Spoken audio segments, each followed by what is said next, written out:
প্রতিনিয়ত কৈমারি পেলকার মোড়ে অবৈধভাবে ৩৫০ থেকে ৪০০ টাকা লিটার দরে অবৈধভাবে পেট্রোল বিক্রি করতেছে আমিনুরের ছেলে গোলাম রব্বানী চিকু। বিস্তারিত দেখুন এসটিভি নিউজ এক্সপ্রেসে।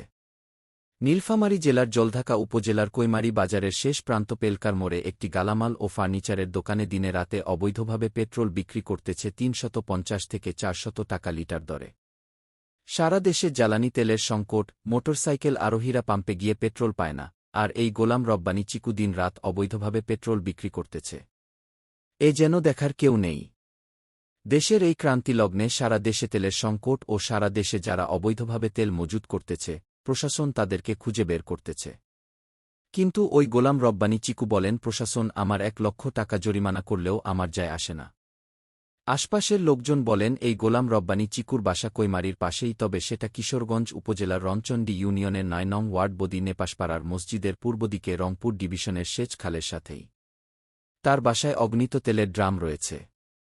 স্থানীয়রা বলেন, আমরা এই কালোবাজারি তেল সিন্ডিকেটের গোলাম রব্বানী চিকুর আইনের মাধ্যমে উপযুক্ত শাস্তি দাবি করি।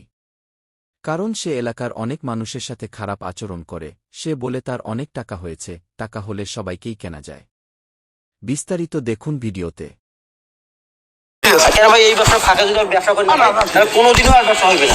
ঠিক আছে 1 লাখ যাই যাই কোনো সমস্যা নেই। এবার তোমার এক বোতল কম দিলে ঠিক আছে।